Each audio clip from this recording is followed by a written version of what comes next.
You know, I've always exposed the hypocrisy of the Tinubu government. Yeah, I've always been exposing it. If you have been following me on this channel. And I'm here to expose another hypocrisy of the Tinubu's government. When they started lavishing our money, going for COP28, spending billions of naira, Nigerians come, they cry, hey, how can you waste our money like this? You carry people that are not even needed for the conference that has to do with climate change. You pack all of them. When I say when they go to Dubai, now go waste our money, come back. Say, no, this cannot repeat. It cannot happen again. Now they come and tell us, say, that they want to implement the Orasanya report. What is that Orasanya report all about? That report majorly talked about cutting down the cost of governance. Oh yes.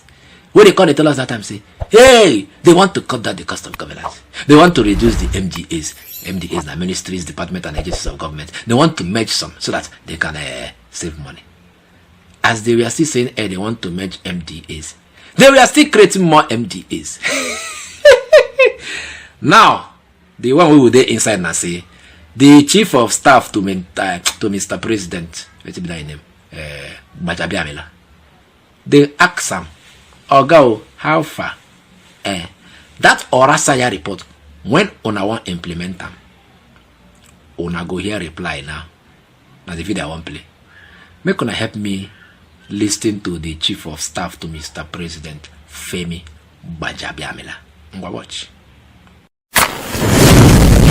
Oransa's report is being worked upon. Yes, I mean, we've been talking about this for months now, but anything worth doing is worth doing properly. It's not as easy as it sounds. A committee has been set up looking at it, and I'm sure very soon the full final report will be out and implementation will begin. How soon are we looking at? Well, I can't give you an exact timeline. But soon cannot be soon enough. I know that everybody's anxious, but like I said, we don't want to sacrifice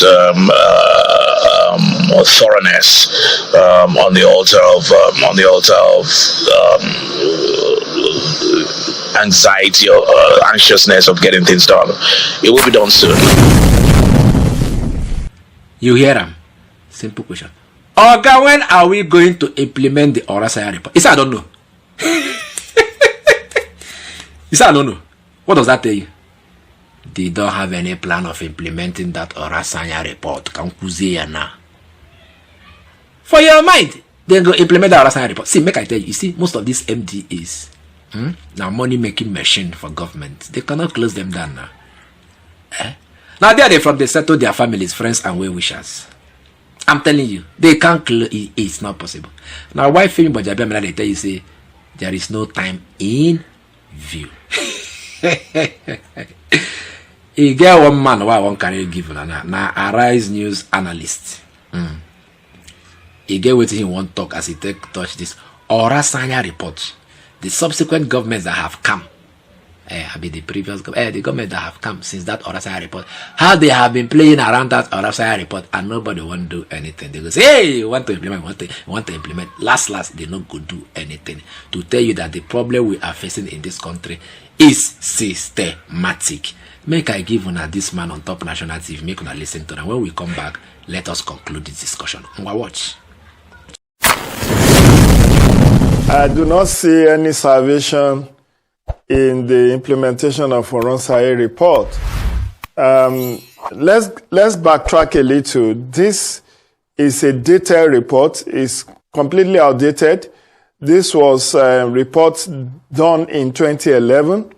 It's 13-year-old. As at the time it was submitted to former President Goodluck Jonathan, he set up a committee to come up with a white paper. That's Mohammed Adoke committee. That was Adoke was then the Attorney General and Minister of Justice, and Adoke committee sat on it for 3 years, and eventually they issued a white paper in 2014 that stripped the Orasanya report of its entire meat, leaving the skeleton, which is barely 10% of the recommendation of Steve Oronsai report of 2011. And as if that was not enough, 2014, it was kept in the cooler until the twilight of the administration of former President Muhammadu Buhari, who dusted it and set up two different committees, one led by Amapatpu and I think Abaji, to also draw the implementation plan. They never succeeded. Now, President Tinubu, in February or January this year, clearly told the eight-man committee that they have 8 weeks. They have 12 weeks. 12 weeks, that's 3 months within which to implement this report. And what do we see? In August, the chief of staff to the president is telling us there was no time limit, as if we were hard of hearing. So they just want to kill it in view. I knew quite a number of leadership of MDAs were never comfortable with this report. And there were news reports that there were a lot of lobbying, behind the scene lobbying, to frustrate the implementation. And it will seem that they have succeeded. There was even very recently that House of Reps committee decided to review this same report. And you ask yourself, was this necessary at this very stage? Leaving all of that aside, a 2011 report that you want to implement 13 years after, are we saying that there have not been new ministries, departments, or agencies? Just last month, President Tinubu announced the establishment of Ministry of Livestock Development. Just last month, the president announced the creation of 2 development commissions, Northwest Development Commission and Southeast Development Commissions. According to the Punch newspaper editorial, there were alleged to be 1,300 MDAs in Nigeria. 1,300 MDAs. Now, if you now merge about 50 of them, it's just like a slap on the wrist. It's not going to make any significant difference in the cost of governance. So that obviously you cannot in one breath say you want the implementation of Oronsai report, and you as a president will go ahead and create additional 6 new ministries in your administration, in 1 year of your administration. President Tinubu created Ministry of Steel Development, created Ministry of Tourism, created Ministry of Marine and Blue Economy, created Ministry of Arts and Creative Economy, created Ministry of Livestock Development, and which other one? About 6 of them. So in one breath, you want to reduce cost of governance. Then in another breath, you went about having the highest number of ministers in the history of this country. 48 ministers. By the time he names the new ministers of livestock development, there may be one, it may be 1 or 2. Then the number of ministers will move to 49 or 50. So where do we go from here? I'm not excited at all. And Femi Gbajabiamila can say whatever he likes. Just let it know that in bureaucracy, in administration, there is something called KIV. KIV can mean keep in view or kill in view. But it will seem to me, personal opinion, that Oronsai report has been killed in view. You hear them.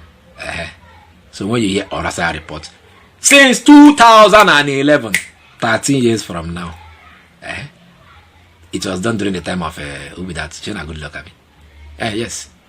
Buhari came on board. Buhari played around it. As you hear some video. He play. You know, great implementer more. They leave him. What be that name? Tinubu now don't enter. Tinubu. He talk, hey, we want to implement. Now, there is no time in view to implement. So, as that man talk, it's either keep in view or kill in view. But as it stands now, that Oronsai report that would have helped us cut down the cost of governance and save more money for Nigeria and for the economy. They have killed it in view. They are not keeping it in view. We hear the ministries. In 1 year, MDA is created by this government. Now 6 in 1 year. Now who say it won't cut down the cost of governance? Created more MDAs, ministries, departments, and agencies of government. 6 of them. How then do you want to cut down the cost of governance? How now? You won't buy presidential jets. You don't even buy. You don't buy presidential jets. You buy yachts and other flamboyant lifestyles that surround the political class. How on I want to cut down this cost of governance? That is why they are playing around the Orasaya report. Can you now see the hypocrisy of the government? They will tell you want to cut down, ooooooo, and they will never cut it down because it is benefiting. It's a systematic problem. Look at all the presidents that have come since that Orasaya report. Look at how they have been playing around that Orasaya report. Nobody wants to implement it. Why? Now they are all way be that. I go see una later, I beg. For over a decade, this has been the birthplace of innovation.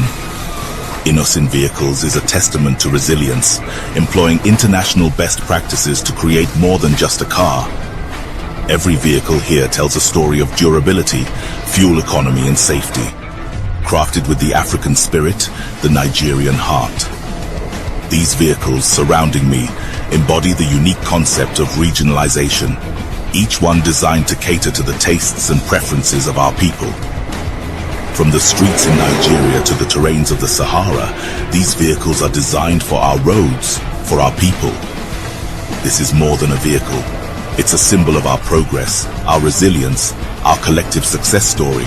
Your feedback drives us to continuously innovate and improve. Innocent Vehicle, the pride of African roads.